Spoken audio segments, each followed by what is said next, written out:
Hello everyone, मेरा नाम है अमनप्रीत सिंह चड्ढा और आप मेरे को देख रहे हैं केजीएस इंजीनियर्स एजे यूट्यूब चैनल पर। बच्चे, अब एक जो चीज मैं आपको आज बताने जा रहा हूं वो ए और जेई से रिलेटेड नहीं है, ये रिलेटेड है गेट से। देखिए, गेट हमारे देश का सबसे प्रतिष्ठित टेक्निकल एग्जाम है। अगर हम किसी भी टेक्निकल एग्जाम की बात करें तो गेट का लेवल सबसे अच्छा माना जाता है, क्योंकि गेट से खुलने वाली अपॉर्चुनिटीज बहुत ज्यादा है। गेट के थ्रू आप बहुत बढ़िया ऑर्गेनाइजेशंस का पार्ट बन सकते हैं जो आपके करियर के लिए बहुत स्ट्रांग होगा। हमें बात जानते हैं कि 1-2 फरवरी और 15-16 फरवरी को गेट का एग्जाम होना है। अब हमारे पास सिर्फ 1 महीने का समय बचा है, तो इस 1 महीने में हम क्या करें कि हमें इस बार गेट 2025 में सबसे बढ़िया रिजल्ट मिले। आज की इस वीडियो का एजेंडा यही है। तो चाहे आपकी ब्रांच सिविल हो, मैकेनिकल हो या इलेक्ट्रिकल हो, जो चीजें मैं आपको बताऊंगा अगर आप इनको फॉलो करेंगे तो आपकी रैंक, आपकी परफॉर्मेंस में सबसे बढ़िया निकल कर आएगी। तो बच्चों, एजेंडा है last month strategy to ace GATE 2025। सबसे पहले देख लेते हैं गेट एग्जाम क्या है। देखिए, आपको पता ही है गेट एग्जाम के थ्रू आप आईआईटीज, एनआईटी से मास्टर्स कर सकते हैं, विदेशों की कुछ बहुत अच्छी यूनिवर्सिटी से मास्टर्स कर सकते हैं, नेशनल लेवल पर बहुत सारी इंजीनियरिंग जॉब्स गेट के थ्रू मिलती है। इनफैक्ट स्टेट लेवल पर आपकी गेट रैंक के बेसिस पर आपको डायरेक्ट जॉब मिल जाती है।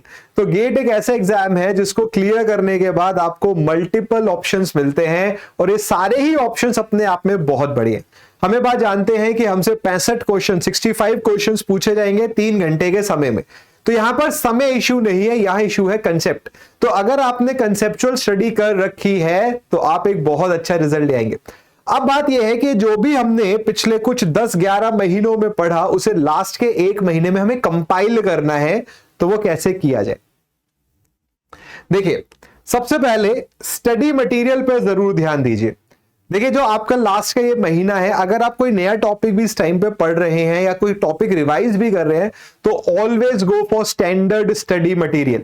देखिए, क्या हो गया कि जब से एक इंटरनेट बूम आया है तो इंटरनेट पे बहुत सारा डेटा है, बट उसमें से बहुत सारा डेटा ऐसा है जो गलत है, जहां पर एक्सप्लेनेशन रॉन्ग है, कंसेप्ट रॉन्ग है।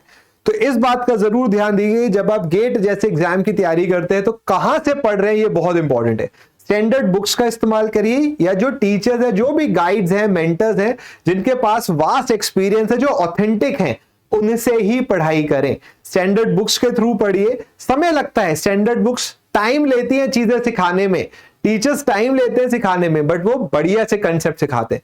हम जल्दबाजी में कि अरे ये बुक पतली है या इस टीचर ने तो बड़ा कम पढ़ा रखा है, मैं यही पढ़ लेता हूं, इस चक्कर में हम पूरी नॉलेज गेन नहीं कर पाते, हमारा बेस ही स्ट्रांग नहीं होता है। तो इसी वजह से आगे के कंसेप्ट में भी क्लैरिटी नहीं है। तो पहला काम आपने ये करना है कि अब जो भी पढ़े उसे स्टैंडर्ड ऑथेंटिक सोर्स से ही आपने पढ़ना है। चलिए, अब देखिए बच्चे, गेट के एग्जाम का आपको पता ही है कि 100 मार्क्स का पेपर है, जिसमें 15 मार्क्स का नॉन टेक है, 85 मार्क्स का टेक है। 15 मार्क्स में 5 मार्क्स की इंग्लिश, 10 मार्क्स का एप्टी, यहां पर अप्रोक्सीमेट 15 मार्क्स की इंजीनियरिंग मैथमेटिक्स और 70 मार्क्स का टेक होता है। ठीक है बच्चे, आपने कोशिश करनी है सबसे पहले कि ये जो 15 नंबर है इसमें आपके फुल मार्क्स है।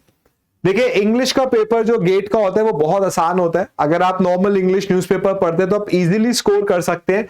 इवन एप्टी का लेवल भी कोई बहुत ऐसा कैट लेवल नहीं होता है, पर आराम से कर सकते हैं। तो आपने कोशिश सबसे पहले करनी है कि इस बचे हुए टाइम में आप इस 15 नंबर पे जरूर फोकस करें। इंजीनियरिंग बच्चे क्या करते हैं कि वो कोर में ज्यादा बिजी रहते हैं और ये जो 15 नंबर है ये छूट जाते हैं। इसके अलावा बच्चों, ये जो इंजीनियरिंग मैथमेटिक्स के 15 नंबर हैं ये भी बहुत इंपॉर्टेंट है। तो आपने ये कोशिश करना है कि विदाउट कोर, बिना आपकी ब्रांच यूज करे, जो 30 के आसपास मार्क्स हैं इसमें आप 27 अराउंड स्कोर कर लो। आई नो स्टूडेंट्स जिन्होंने सिर्फ नॉन टेक, जो आप बोल सकते हो विदाउट कोर, उन्होंने गेट क्वालिफाई कर लिया। बात सिर्फ क्वालिफाई करने की नहीं है, बात यह है कि हमें अच्छी रैंक लानी है। बट बच्चे, अच्छी रैंक में इंग्लिश, एप्टी और इंजीनियरिंग मैथमेटिक्स का बहुत रोल है। तो ये जो 1 महीना है इस पर, इन सब्जेक्ट्स पे जरूर फोकस करें, इन्हें और आगे के लिए बिल्कुल ना छोड़ें। कोर में भी बच्चे क्या होता है, हर ब्रांच के अपने कुछ इंपॉर्टेंट सब्जेक्ट्स होते हैं, उस पर जरूर बात करें। उसको अभी मैं आपको बताऊंगा आपकी ब्रांच के बेसिस पर। अब बच्चे, एक डेली स्टडी रूटीन की बात है। देखिए, मैं ये मानता हूं कि आपको कम से कम 7 से 8 घंटे की नींद तो लेनी ही है। नींद में कोई कॉम्प्रोमाइज नहीं। बच्चे क्या करते हैं, बच्चे क्या कोई भी यही करते हैं कि जब काम का बर्डन आता है सबसे पहले नींद को कम करते हैं। यही नहीं करना है। 7 से 8 घंटे जब आप सोओगे, फ्रेश आप उठोगे, ज्यादा बेहतर तरीके से आप काम कर पाओगे। आप किसी और चीज को प्रायोरिटी में नीचे ले आओ, वहां कॉम्प्रोमाइज कर लो, नींद के साथ नहीं करो। और उसके बाद बच्चे जो भी आपका डे है उसमें एटलीस्ट 6 to 8 आवर्स आपको पढ़ाई करनी है। अगर आप एक जॉब में हैं और आप गेट को लेकर बहुत सीरियस है तो मैं आपको सजेस्ट करूंगा छुट्टी डाल दीजिए। क्योंकि अगर आप सुबह 10 से शाम 6 नौकरी कर रहे हैं, उसके बाद थके हारे आ रहे हैं, तो आप पढ़ाई नहीं कर पाएंगे। ठीक है, तो कोई भी XYZ रीजन देके कुछ दिनों के लिए मत जाइए। और अगर आप एक स्टूडेंट हैं तो फिर तो फुल फ्लेश तरीके से पढ़िए, बट 6 to 8 आवर्स पढ़ाई करिए और ओवरऑल कंप्लीट स्टडी करिए, जिसमें बच्चे नॉन टेक भी आपका कवर हो और टेक भी कवर हो। तो रूटीन बहुत इंपॉर्टेंट है और मैं आपको बोलूंगा अच्छे से सोइए, अच्छे से खाइए, थोड़ा सा फिजिकल एक्टिव रहिए। फिजिकल एक्टिव का मतलब थोड़ा वॉक, थोड़ा रन करिए।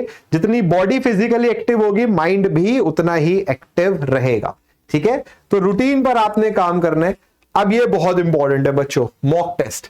देखिए मॉक टेस्ट का फायदा क्या होता है, मॉक टेस्ट आपकी स्पीड और एक्यूरेसी दोनों इंप्रूव करता है। बहुत सारे स्टूडेंट्स होते हैं जो क्लासरूम में बहुत अच्छा परफॉर्म करते हैं, बट एग्जाम टाइम पे परफॉर्मेंस को रेप्लिकेट नहीं कर पाते। इसका रीजन क्या होता है कि जो साइकोलॉजिकल प्रेशर होता है एग्जामिनेशन हॉल का, उसमें वो बकल कर जाते हैं। ये जो साइकोलॉजिकल प्रेशर झेलना अगर आप चाहते हो तो बच्चे ज्यादा से ज्यादा मॉक टेस्ट दीजिए। जितने ज्यादा आप मॉक टेस्ट दे सकते हो उतने मॉक टेस्ट दीजिए। नहीं तो आप क्या करो, प्रीवियस ईयर क्वेश्चन पेपर पूरा डाउनलोड करो, उसको 3 घंटे का टाइमर लगाओ अपने फोन में और सॉल्व करो। जितने ज्यादा मॉक टेस्ट आप दोगे, आप मेंटली उतने स्ट्रांग बनोगे और एग्जामिनेशन हॉल का प्रेशर आप सह लोगे। बहुत फेमस कोट है, more you sweat in the field less you bleed in the war. तो अभी 1 महीना जितनी आप मेहनत कर लोगे, आपको उतना फायदा एग्जामिनेशन हॉल में मिलेगा। कोशिश भी करिए कि मॉक टेस्ट में आपके सारे सब्जेक्ट्स इंक्लूडेड हो, tech plus non tech. Engineering graduates एक गलती बार बार करते हैं कि ये जो 30 नंबर का नॉन टेक है इस पर ध्यान नहीं दे पाते।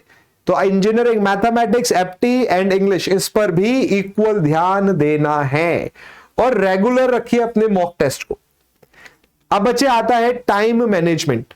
देखिए टाइम मैनेजमेंट क्या है, सीधा सीधा ये प्रायोरिटी का खेल है। इस समय प्रायोरिटी आपकी है गेट में एक अच्छी रैंक लाना, बाकी सब कुछ सेकेंडरी है। तो सोशल मीडिया या कुछ और अगर है तो उसको कुछ दिनों के लिए छोड़ दीजिए, सारा टाइम सारी एनर्जी फोकस करिए गेट के एग्जाम पर। देखिए क्या होता है, आपकी फोटो पर 1 लाइक 2 लाइक आने से कोई फर्क नहीं पड़ता है। ठीक है, फीड जब आता है ना, हम भी देखते हैं किसी की फोटो है तो लाइक करके आगे बढ़ जाते हैं। फर्क इस बात से पड़ता है कि आप अपनी लाइफ में क्या कर रहे हैं। तो सोशल मीडिया से कुछ दिनों के लिए डिस्कनेक्ट हो जाइए और सारी एनर्जी अपनी बुक्स पर, अपने नोट्स पर लगाइए। अगर आपने अच्छे से नोट्स बनाए हैं तो this is the best time to revise it. Revise करिए जितना रिवाइज कर सकते हैं। अब आता है बच्चों एक और चीज। देखिए क्या होता है, जैसे जैसे एग्जाम की डेट नजदीक आती है ना, स्ट्रेस बिल्ड होता है। स्ट्रेस अच्छा भी होता है और बुरा भी होता है। देखिए एक रिसर्च ये कहती है कि जब पुराने जमाने में, जब हम केव में रहते थे, गुफाओं में रहते थे, तो स्ट्रेस अच्छा होता था। अगर स्ट्रेस बहुत कम समय के लिए आए तो हमारे शरीर में जो हार्मोन रिलीज होते हैं वो हमें एक्टिव बना देते।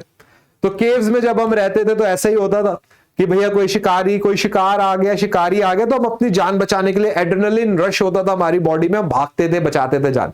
बट जब स्ट्रेस बच्चे थोड़ी थोड़ी मात्रा में लगातार रहे तो वो बहुत हानिकारक होता है। तो अगर आप हर दिन ये सोचोगे कि मेरा गेट में सिलेक्शन होगा नहीं होगा, मेरा क्या होगा ये, तो आप उस कांस्टेंट स्ट्रेस में रहोगे और आपकी जो परफॉर्मेंस है वो 100% खराब हो जाएगी।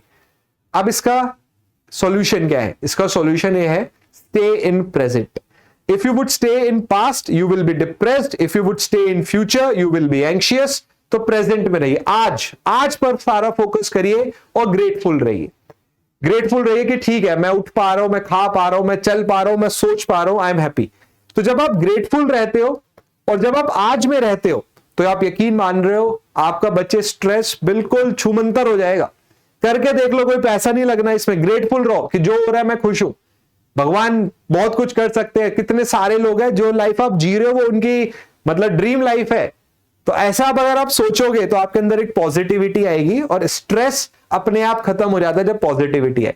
तो आज में सोचिए और ग्रेटफुल रहिए और आप देखो ये स्ट्रेस सब दूर हो जाएगा, और जब स्ट्रेस दूर होगा तभी आप ज्यादा कंसंट्रेट होकर पढ़ पाओ।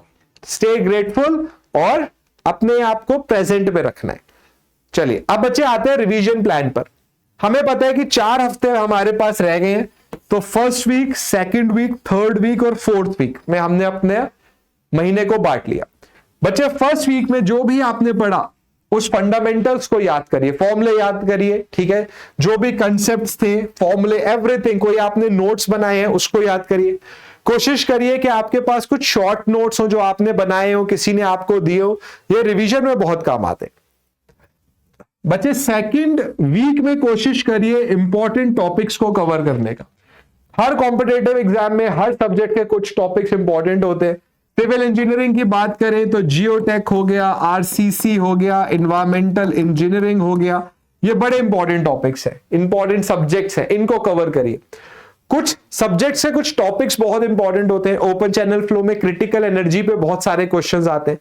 तो अब आपको इन जो आपने पिछले 8, 9, 10 महीने में पढ़ा है, अब आपको उसमें से सिलेक्टेड पार्ट पर ज्यादा ध्यान देना है। पढ़ना सब कुछ है, कुछ पार्ट पर ध्यान ज्यादा देना है। उसके बाद बच्चे प्रीवियस ईयर पेपर्स, मैं आपको आज भी ये चीज बोल रहा हूं कि 50% at least of your GATE 2025 will be inspired by your previous year exams. Inspired का मतलब या तो हो सकता है वैसे ही क्वेश्चन हो या उससे मिलता जुलता क्वेश्चन। 50% तो आपका प्रीवियस ईयर पेपर से ही आपका एग्जाम इंस्पायर्ड होता है, और सिर्फ गेट नहीं, इंजीनियरिंग सर्विसेज में भी यही सेम कहानी है।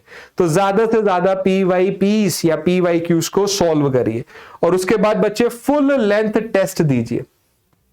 कोशिश करिए अपनी तरफ से जितने फुल लेंथ टेस्ट आप दे सकते हो, 3 घंटे के जितने टेस्ट आप दे सकते हो, आपको यह पता चलेगा कि आपके इंडिविजुअल सब्जेक्ट्स में कितनी परफॉर्मेंस आ रही है। आपको यह पता चलेगा कि आप टाइम मैनेजमेंट कितना कर पा रहे हो। बहुत बारी ऐसा होता है कि हमें क्वेश्चंस पता होते हैं बट हम उन तक पहुंच ही नहीं पाते, उससे पहले ही समय खत्म हो जाता है। तो आपने ध्यान देना है कि आप लगातार, आपकी स्पीड मेंटेन रहनी चाहिए। बच्चों की शुरुआत में स्पीड धीरे होती है, बाद में भगाते हैं और पेपर पूरा ही नहीं हो पाता है। तो बच्चे इस रिवीजन प्लान को आप जरूर फॉलो करिए और आपको बहुत अच्छा रिजल्ट मिलेगा। आप एक टेबल बना लीजिए, ठीक है, आप एक लिस्ट बना लीजिए कि जो आपने सोचा उसमें से क्या क्या हो रहा है। बच्चे नौकरी में जाएंगे ना, पता है सबसे इंपॉर्टेंट नौकरी में क्या होता है? डॉक्यूमेंटेशन, कि आपने डॉक्यूमेंट्स कैसे बनाए, ये सबसे इंपॉर्टेंट चीज होती है। तो आपने एक डॉक्यूमेंट बना लीजिए कि हाँ भाई मेरे टास्क है और इनमें से कौन से टास्क पर मैं कहां हूं। जैसे ये टास्क है, क्या ये पेंडिंग है, क्या ये हो गया है? हो गया, बहुत अच्छी बात है। पेंडिंग है, सुबह उठ के देखिए कि आपका आज का काम क्या क्या है, क्या क्या पेंडिंग है, उसको कंप्लीट करने की कोशिश करिए, ठीक है। डिस्क्रिप्शन कि भैया मेरा टास्क है रिव्यू नोट्स में हाँ जो भी मैंने पढ़ा, जो भी मैंने समरीज बनाई थी उनको एक बारी देख लेता हूं, ठीक है। नेक्स्ट आपने बोला कि मॉक टेस्ट, हाँ मैंने 3 मॉक टेस्ट दे दिए, अरे इन प्रोग्रेस, कि अभी तो मैंने 2 ही दिए, 1 रह गया। बच्चे जितना ज्यादा आपका पेन चलेगा ना, आपकी रैंक उतनी इंप्रूव होगी। आंखें चलेंगी तो कुछ नहीं मिलना, हाथ चलेंगे तो आपको मन चाहा रिजल्ट मिलेगा। तो चाहे आपकी ब्रांच सिविल हो, मैकेनिकल हो, इलेक्ट्रिकल हो, आपको फायदा मिलना ही है। इसके अलावा बच्चों इंजीनियरिंग मैथमेटिक्स, जैसे मैंने आपको बोला, बहुत इंपॉर्टेंट है, 14 to 15 मार्क्स का आता है। और बहुत जल्द अपने यूट्यूब चैनल पर बच्चों इंजीनियरिंग मैथमेटिक्स में आपको पढ़ाऊंगा। तो 2025 को लेके एक हम आपको सबसे बड़ा साथ ये देंगे कि इंजीनियरिंग मैथमेटिक्स में आपको पढ़ाऊंगा, जहां पर हम पूरी कोशिश करेंगे कि गेट 2025 में इंजीनियरिंग मैथमेटिक्स में हम मैक्सिमम मार्क्स ला सकें। तो बच्चों ये आपको 1 मंथ की जो स्ट्रेटेजी है इसको फॉलो करना है।